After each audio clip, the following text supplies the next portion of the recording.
the phase 5s and phase 6 John Robinson theory. Now we are going to learn about Kaldor theory. Okay, तो Nicholas Kaldor का जो core idea था वो क्या था?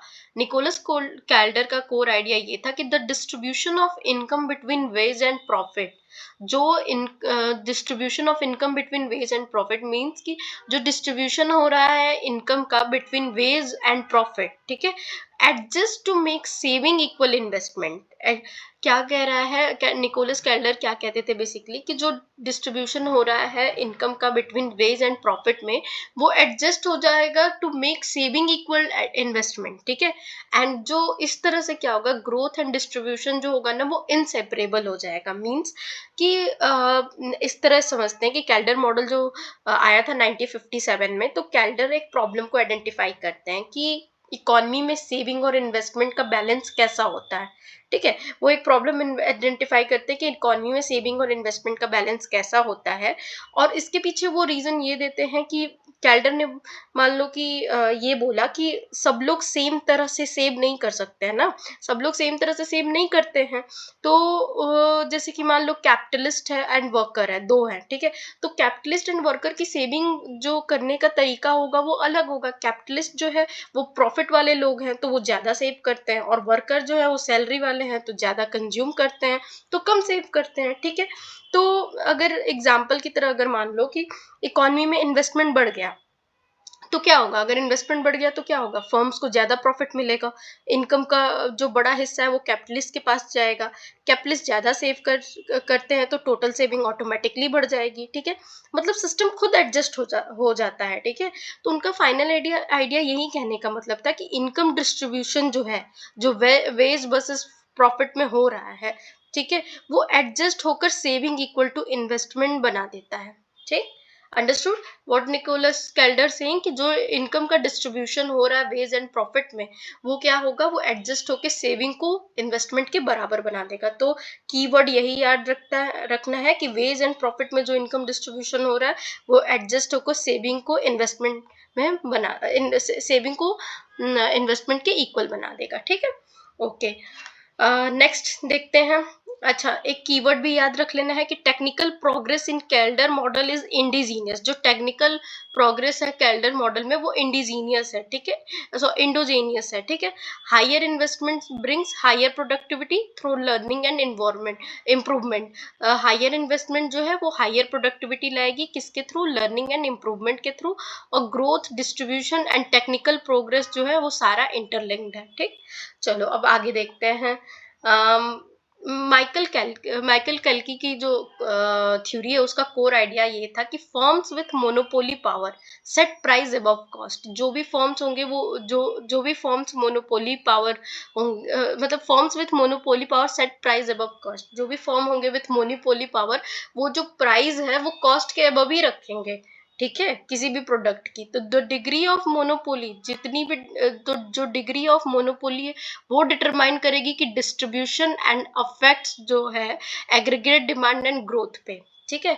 Degree of monopoly ये determine करेगी कि जो डिस्ट्रीब्यूशन एंड अफेक्ट जो है एग्रीगेट डिमांड एंड ग्रोथ पे क्या होगा, ठीक है. तो बेसिकली जो माइकल कैल्की का कोर आइडिया यही था कि वो समझाना चाहते थे कि मान लो सॉरी माइकल कैल्की जो है उनका कोर आइडिया ये था कि वो एक प्रॉब्लम आइडेंटिफाई करते हैं कि क्या फर्म्स का पावर है मोनोपोली वो ग्रोथ को अफेक्ट करता है. तो उनको आंसर मिलता है हाँ, डायरेक्टली करता है, ठीक है. तो इसके बिहाइंड वो लॉजिक क्या देते हैं, वो ये बताते हैं कि रियल वर्ल्ड में जो फर्म होता है वो कॉम्पिटिटिव नहीं होती है बल्कि प्राइस कंट्रोल करती है, मोनोपोली पावर होल्ड करती है, ठीक है. इसके कारण क्या होता है, जैसे रियल वर्ल्ड में जो फर्म है वो कॉम्पिटिटिव नहीं होती है और प्राइस को कंट्रोल करती है, मोनोपोली पावर के साथ होती है. तो इसके कारण क्या होता है कि अब फर्म जो है अपना हाई प्राइस चार्ज करती हैं जिससे कि उन्हें प्रॉफिट ज्यादा हो, ठीक है. और प्रॉफिट ज्यादा होने की वजह से क्या होगा, वेज जो है वो रिलेटिवली कम देंगे, तभी तो हर जगह से वो कट डाउन करेंगे, एक तो कॉस्ट बढ़ा के, दूसरा वेज कम करके, ठीक है. तो वो उससे क्या होगा कि उनको प्रॉफिट ज्यादा होगा और वर्कर्स जो होते हैं, ठीक है. इससे लेकिन प्रॉब्लम क्या हो जा रही है, माइकल कैल्की जो मॉडल दे रहे हैं उसमें फिर ये बताते हैं कि इस कारण से प्रॉब्लम क्या आ जाती है ना कि वर्कर ही मेन कंज्यूमर भी है, ठीक है। तो लेकिन ये लोग जो लो वेज दे रहे हैं तो डिमांड कम हो जाएगा, और डिमांड कम होगा तो प्रोडक्शन कम होगा और ग्रोथ जो है वो स्लो हो जाएगी। तो ओवरऑल ये कहना चाहते थे वो कि मोनोपोली पावर इनकम डिस्ट्रीब्यूशन और डिमांड दोनों को अफेक्ट करता है, ग्रोथ को स्लो मतलब ग्रोथ को स्लो कर देता है। ठीक है। तो माइकल केल्की क्या कहते थे, इनका मतलब मेन कोर आइडिया जो है, इससे याद रखना कि जो मोनोपोली पावर है वो ग्रोथ को स्लो कर रहा है, और कैसे कर रहा है कि वो प्रॉफिट ज्यादा कमाना चाहते हैं। तो थ्रू प्रॉफिट किससे कमाना चाहते हैं, थ्रू कॉस्ट कटिंग से, अरे सॉरी कॉस्ट इंक्रीज करने से, एंड दूसरा जो है वेज कट से। ठीक है। वेज कट से ये कमाना चाहते हैं, लेकिन ये भूल जाते हैं कि अगर ये वेज कट करेंगे जो अल्टीमेट कंज्यूमर तो वही है ना, जो इनका जो एम्प्लॉयर है, मतलब यही लोग कंज्यूमर है। तो उसका वेज कम होगा तो डिमांड कम करेगा, डिमांड वो कम करेगा तो तुम्हारा प्रोडक्शन करना पड़ेगा, प्रोडक्शन कम होगा तो ऐसे ही ऑटोमेटिक प्रॉफिट कम हो जाएगी। ठीक है। तो ये सारी चीजें एक साथ ही, मतलब इससे ग्रोथ भी स्लो हो जाएगी। ठीक है। तो ये सारी प्रॉब्लम्स जो है इस सारी चीजों को आइडेंटिफाई करते हैं माइकल केल्की अपने मॉडल में। ठीक है। ओके। नेक्स्ट देखते हैं फेज 7 न्यू क्लासिकल रिवोल्यूशन, जो कि 1956 के ऑनवर्ड्स आता है। जितने भी इसमें इकोनॉमिक्स थे वो इसी में आते हैं। तो इसका जो थीम था फेज 7 का न्यू क्लासिकल रिवोल्यूशन, ये क्या कहता है कि fix the instability problem of Harold Domar. जो इनस्टेबिलिटी की प्रॉब्लम है हैरोल्ड डोमर के मॉडल में, जिसमें हैरोल्ड डोमर कहते हैं कि ग्रोथ जो है वो स्मूथ नहीं है, ठीक है, इनस्टेबल है। तो उसको क्या करना है, उस प्रॉब्लम को फेस करते हैं, उस प्रॉब्लम को जो है फिक्स करते हैं न्यू क्लासिकल रिवोल्यूशन में। रिवोल्यूशन के जो भी इकोनॉमिस्ट होते हैं 1956 के ऑनवर्ड जो आते हैं, तो वो क्या करते हैं कि बिल्ड करते एक रिग्रियस मैथमेटिकल मॉडल इस न्यू क्लासिकल रिवोल्यूशन में। ठीक है। इसमें क्या करते हैं, क्या फाइंड करते हैं वो, in the long run only technology drive growth. वो कहते हैं मैथमेटिकल मॉडल तो डेवलप करते हैं, पर इसमें जो इकोनॉमिस्ट होते हैं वो ये कहते हैं कि लॉन्ग रन में जो है टेक्नोलॉजी ही जो है वो मेन ड्राइव होगी ग्रोथ की। ठीक है। ओनली ड्राइव होगी ग्रोथ की, मेन भी नहीं, ओनली ड्राइव होगी ग्रोथ की। But where does technology come from, पर कहाँ से टेक्नोलॉजी आएगी ये जो है वो आंसर नहीं देते हैं। ठीक है। ओके। तो लेट्स सी कि कौन कौन से इकोनॉमिस्ट आते हैं न्यू क्लासिकल में। तो पहले रॉबर्ट सोलो आते हैं न्यू क्लासिकल ग्रोथ मॉडल लेके 1956 में। Golden rule of accumulation Phelps 1961 में लेके आते हैं। टोटल फैक्टर प्रोडक्टिविटी, जिसको हम लोग सोलो रेसिजुअल भी कहते हैं। ठीक है। ये जो है मॉडल ये कंसिडर्ड होते हैं हमारे न्यू क्लासिकल रेवोल्यूशन में। ठीक है। Okay. Then let's see Robert Solow का मॉडल। रॉबर्ट सोलो का मॉडल का कोर आइडिया क्या था कि allow capital and labour to substitute, capital और लेबर को अलाउ करो सब्स्टिट्यूट करने के लिए, और इससे क्या होगा कि इकोनॉमी जो है economy finds a stable steady state. Economy जो है अपना एक स्टेबल स्टेडी स्टेट पता कर लेगी, और लॉन्ग रन ग्रोथ जो है ओनली कम्स फ्रॉम टेक्नोलॉजी। और वो कहते हैं कि लॉन्ग रन जो ग्रोथ है सिर्फ टेक्नोलॉजी से आएगा, विच सोलो लीव्स अनएक्सप्लेन्ड, जिसको सोलो अनएक्सप्लेन्ड मतलब बिना बताए छोड़ देते हैं। ठीक है। तो बेसिकली की एरिया आपको समझ आ गया सोलो मॉडल का क्या है कि वो कहते हैं allow capital and labour to substitute. दूसरा, इकोनॉमी जो है अपने आप ही स्टेबल स्टेडी स्टेट खोज लेगी। ठीक है। और लॉन्ग रन जो है ग्रोथ वो टेक्नोलॉजी के थ्रू आएगा, सिर्फ टेक्नोलॉजी के थ्रू आएगा। ठीक है।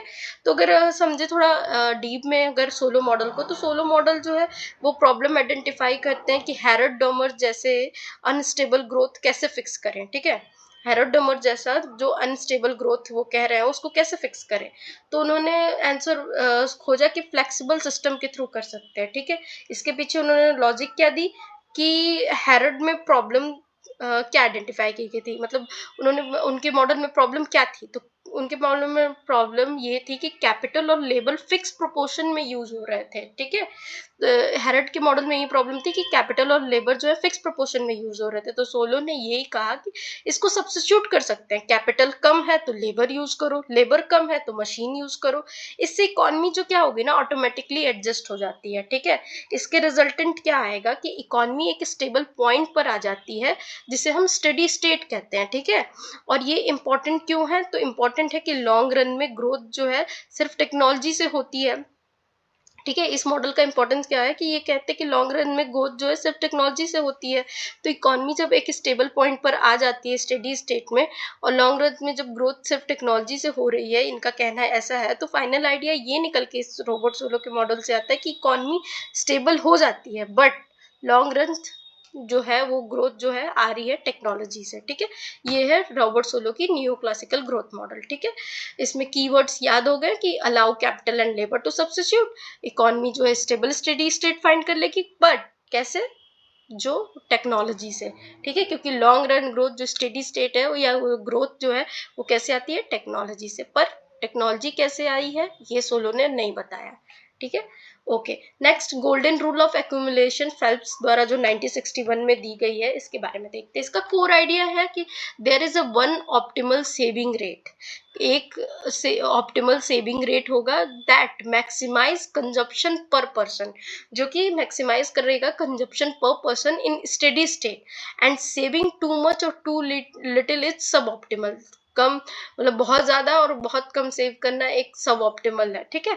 तो अब basically golden rule of accumulation क्या कहता है, तो ये golden rule of accumulation Phelps द्वारा दिया गया। तो फेल्प्स जो इकोनॉमिस्ट है वो प्रॉब्लम आइडेंटिफाई करते हैं कि बेस्ट सेविंग रेट क्या होनी चाहिए, ठीक है। तो बेस्ट सेविंग रेट के दो इफेक्ट होते हैं, पहला ज्यादा सेविंग या कम सेविंग, ठीक है। तो ज्यादा सेविंग अगर करेंगे तो फ्यूचर आउटपुट क्या होगी, हाई हो जाएगी, बट करंट कंजप्शन तो लो रहेगा। और अगर कम सेविंग किए तो करंट कंजप्शन हाई रहेगा बट फ्यूचर आउटपुट लो रहेगा। इसलिए एक ऑप्टिमल पॉइंट होना चाहिए, ठीक है, या एक इसलिए एक ऑप्टिमल पॉइंट होता है जहां पे लॉन्ग रन कंजप्शन जो है हमारी मैक्सिमम होती है, ठीक है। इसको कहते हैं हम लोग गोल्डन रूल लेवल, जहाँ एक मैक्सिमम पॉइंट होता है जहाँ पे लॉन्ग रन कंजप्शन मैक्सिमम हो, सॉरी एक ऑप्टिमल पॉइंट होता है जहाँ लॉन्ग रन कंजप्शन जो है हमारी मैक्सिमम होती है, इसे कहते हैं गोल्डन रूल लेवल, ओके। और ऑप्टिमल सेविंग रेट चूज करो जिससे कि लॉन्ग रन में मैक्सिमम कंजप्शन मिले, इसी थ्योरी को हम लोग बोलते हैं गोल्डन रूल ऑफ लेवल या golden rule of accumulation, okay.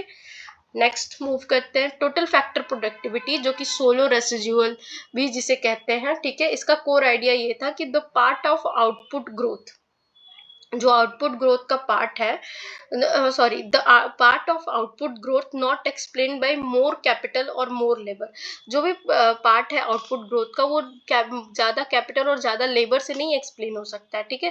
This is the contribution of technology and efficiency, ये कंट्रीब्यूशन है टेक्नोलॉजी और इफिशियंसी का, ठीक है। तो क्या बेसिकली कहना क्या चाहता है ये मॉडल की ग्रोथ का मतलब ये एक जो सोलो रेसिजुअल और टोटल फैक्टर प्रोडक्टिविटी मॉडल है, ये प्रॉब्लम ये आइडेंटिफाई करता है कि ग्रोथ का वो पार्ट क्या है जो कैपिटल और लेबर से एक्सप्लेन नहीं होता है, ठीक है। तो उनको ये मतलब रीजन मिलता है कि टोटल ग्रोथ को अगर हम डिवाइड करते हैं, ठीक है, टोटल ग्रोथ को डिवाइड कर दे तो कैपिटल हम ये पता कर सकते हैं कि कैपिटल से कितना ग्रोथ हो रहा है, लेबर से कितना ग्रोथ हो रहा है, ठीक है। और जो एक्सप्लेन नहीं हुआ है वो है TFP, टोटल फैक्टर प्रोडक्टिविटी, ठीक है। इसमें क्या क्या आता है, technology, skills, management and innovation, ठीक है।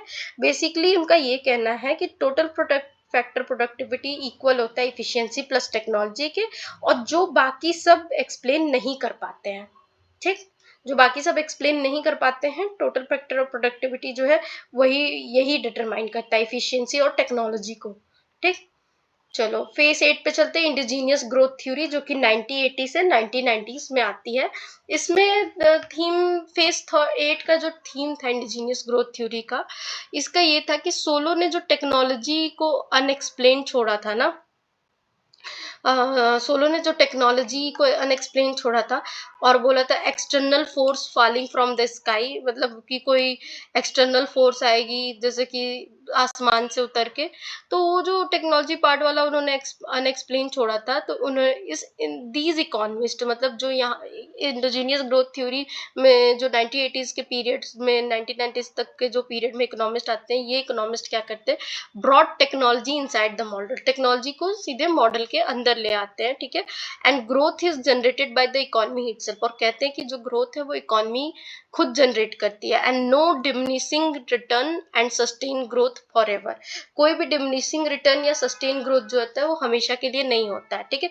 इसमें पहले हमारे इकोनॉमिस्ट आते हैं केनेथ एरो, जो कि लर्निंग बाय डूइंग थ्योरी ले आते हैं 1962 में।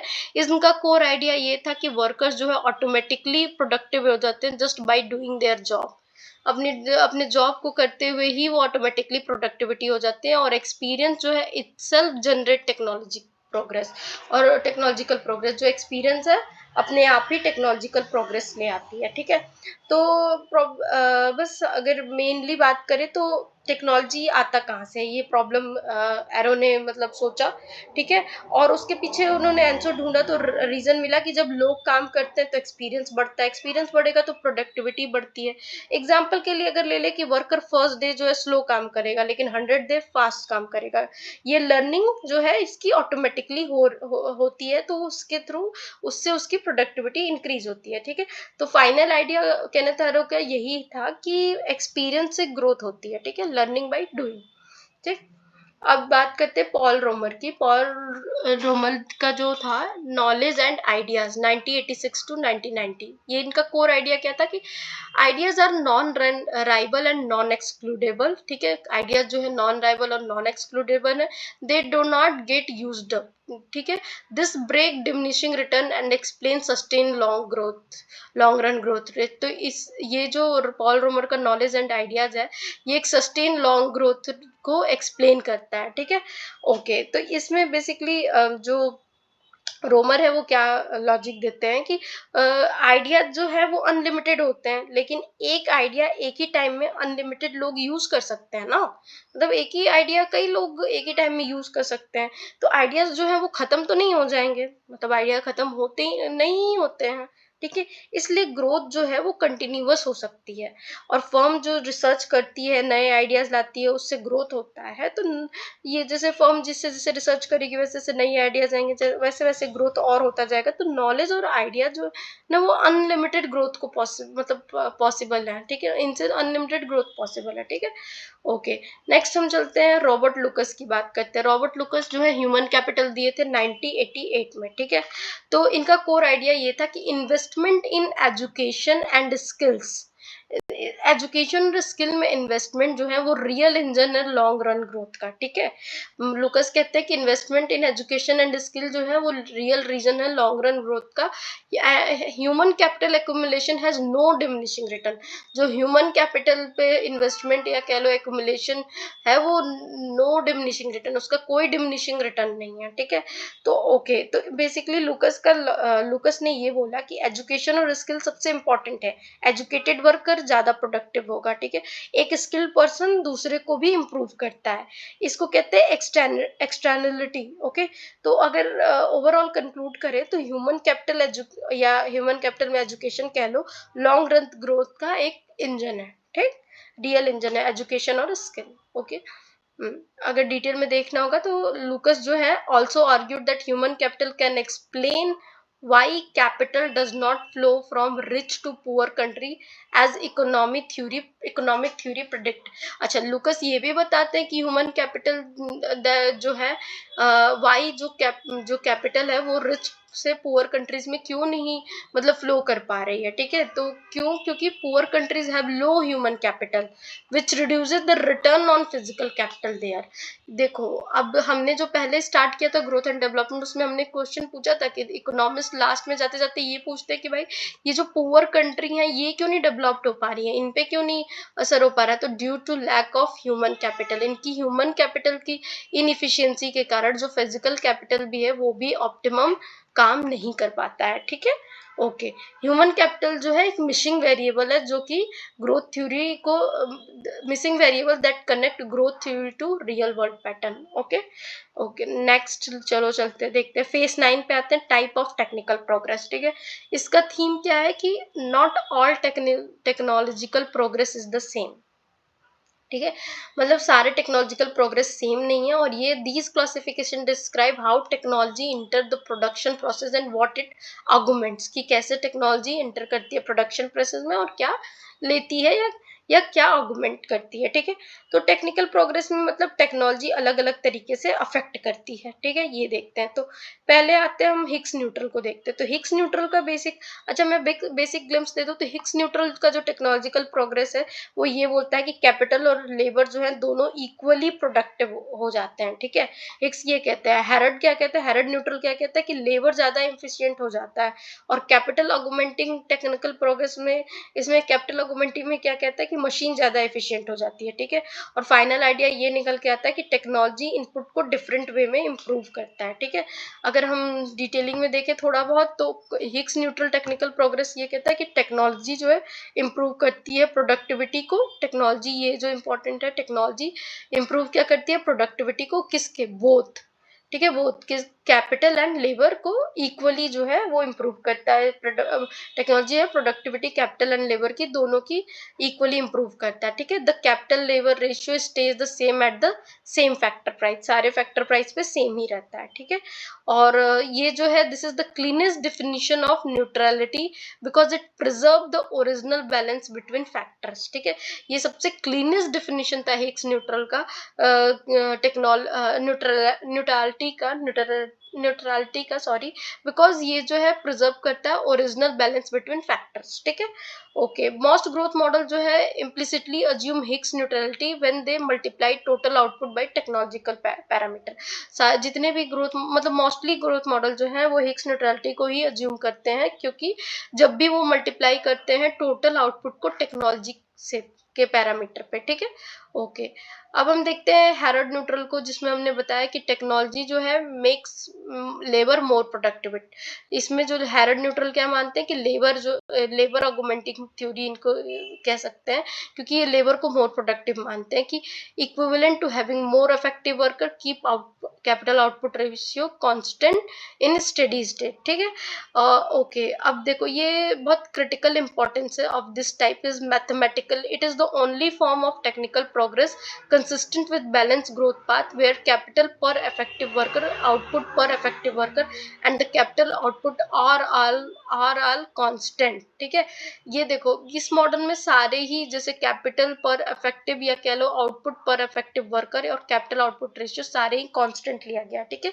और this is why Solow model and virtually all new classical growth model assume Harrod neutral progress. अच्छा, जितने भी ग्रोथ मॉडल हैं, जितने भी न्यू क्लासिकल ग्रोथ मॉडल हैं, सारे जो है हैरोल्ड न्यूट्रल प्रोग्रेस, जो हैरोल्ड न्यूट्रल है उसको मानते हैं, ठीक है। चाहे सोलो ही क्यों ना हो, वो भी जो है हैरोल्ड न्यूट्रल को मानते हैं। क्यों?